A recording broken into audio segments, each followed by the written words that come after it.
Hello, everyone, and welcome. Today, we are diving into a tool that is, no joke, a secret weapon for any business leader or strategist. It's called PESTEL Analysis. The best way to think about it?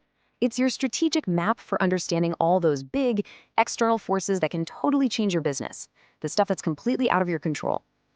I mean, that's the big question, right? How do you even begin to plan when the world is constantly throwing curveballs? A company's success is so tied to what's happening outside its four walls. So how do you navigate when politics, technology, and society are always in flux? Well, the very first step is to actually understand those forces. So let's get into it. So here's our game plan. First, we're going to define the world PESTLE helps us map out.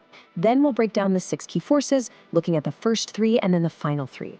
And to wrap it all up, we'll see how you turn this awesome map into a real concrete action plan. Okay, part 1, navigating the business world. Here's something you have to remember. A great strategy isn't just about your internal plan. It's really about how you react to the world around you. And PESTEL, well, that's the framework that helps you do it smartly. The world we're talking about here is called the macro environment. You know, the big picture stuff that affects basically everyone in your industry. A single company can't change the national economy, but you can bet the national economy can change a company. It's pretty much a one-way street. And it's really important not to mix up the macro environment with what's called your task environment. See, you have a two-way street with your competitors, your suppliers, your customers. You interact, you influence each other. But the macro environment, that's more like the weather. It just happens to you, and your only choice is to be prepared for it. And this is our map for navigating that weather. PESTLE. It's just an acronym for the 6 big forces we need to keep an eye on: political, economic, social, technological, environmental, and legal. Think of it like a strategic checklist to make sure you don't miss anything huge. So let's start building out this map, starting with the first 3 letters, P, E, and S. This is all about the big stuff: government, money, and people. First up, P is for political. This is all about how a government gets involved in the economy. We're talking about everything from tax policies and trade tariffs to just how stable a country's government is. These are decisions made in capitals that can completely rewrite the rules of the game for your entire industry. Just think about the US-China trade war. That wasn't a business decision, right? It was a purely political one. But the ripple effects? Man, they slammed company balance sheets and hit consumers right in the wallet. You see that connection? A political move triggers a direct economic result, forcing literally thousands of companies to rethink everything. Next up, E for economic. These are those big macroeconomic factors that set the whole financial mood. Is the economy growing or is it shrinking? What are interest and inflation rates doing? Crucially, how much money do people actually have left over to spend? This stuff directly impacts how much people can buy and, of course, a company's bottom line. It's simple, really. When the economy gets tight, our behavior changes. That $4 fancy coffee suddenly feels like a luxury you can cut. Now, for a premium brand like Starbucks, that's a threat. But for a value-focused brand like McDonald's, that's a massive opportunity. The point is, the same economic reality can hit different businesses in very different ways. And rounding out this first group is S for social. This bucket catches all of a society's culture, its norms, its values. We're looking at demographic shifts, lifestyle changes, and what consumers care about. Is everyone suddenly focused on health, or convenience, or work-life balance? These trends, they create brand new markets and can make old ones totally irrelevant. You know, a demographic trend isn't just some boring number on a chart. It's a market shift in real time. The 2020 census revealed a huge, growing Hispanic population in the US. That's not just a statistic. That is a massive, powerful market. And it's exactly why companies like Toyota and AT&T started pouring millions into Spanish language ads. They were responding to a social shift. And this right here is what strategic adaptation looks like. McDonald's can't just change the culture in India or Japan. That would be crazy. So what do? They change their menu. By respecting local tastes and values, they turn what could have been a huge barrier into a real competitive advantage. That's how they stay strong in markets all over the world.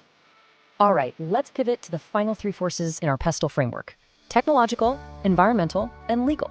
These are the ones shaping how we innovate, think about sustainability, and follow the rules. Okay, T is for technological.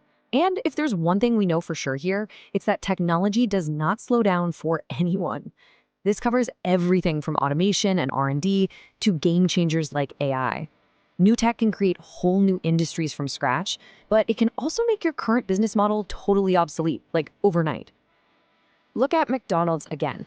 They saw automation and the rise of delivery apps not as a threat, but as a golden opportunity. The self-service kiosks made ordering faster and freed up employees for other tasks. And partnering with delivery apps, that opened up a whole new way to get food to customers. They jumped on the tech trend and grew because of it. Next up is E for environmental, and these factors have become absolutely massive in recent years. We're talking about climate change, sustainability, corporate social responsibility, the whole deal. And this is where you can really see how all these forces connect. Pressure from us, the consumers, that's social, often leads to new government goals. That's political, which then get turned into actual laws. That's legal. See? It's all linked. And here's McDonald's again with a perfect example of a smart response. This packaging goal wasn't just some nice PR stunt. It was a direct answer to all those interconnected environmental, social, and political pressures. It shows they get it, that long-term profit is tied to long-term sustainability. Finally, we've got L for legal. Now, this one does overlap a bit with political, but here's the difference. Legal refers to the specific laws and regulations that come out of the political process. These are the actual rules of the road you have to follow: employment laws, health and safety codes, consumer protection. You don't just need to be aware of them, you absolutely have to comply with them. A change in the law can force you to act immediately. When the UK government made calorie counts on menus mandatory, which, by the way, was a direct result of social health trends and political action, McDonald's had to update everything. New signs, new packaging, new app displays, across the entire country practically overnight. It's proof that keeping an eye on the legal side isn't optional, it's essential. So, we have now mapped out the entire external world. But, a map is pretty useless if you just stare at it. You have to use it to actually go somewhere. So in this last section, let's look at how we turn all this analysis into a real actionable strategy. This is how you make the analysis truly powerful. You quantify it. Let's say you're deciding which new country to expand into. First, you'd pick the PESTLE factors that matter most to your specific business, things like economic growth, corruption levels, or intellectual property protection. Then, and this is key, you assign a weight to each one based on how important it is. Finally, you score each country on those factors and do the math. Suddenly, a super complex decision becomes clear and data-driven. It's not just a gut feeling anymore, it's a calculation. And that really brings us to the final thought here. The PESTLE framework isn't a one-and-done homework assignment. It's a mindset. The world never stops changing, and the businesses that really succeed are the ones that are constantly scanning the horizon, asking big questions, just like this one. Whether it's the rise of AI, the impacts of climate change, or a major political shift, the next big wave is already forming out there. The only question is, will you have the map to navigate it?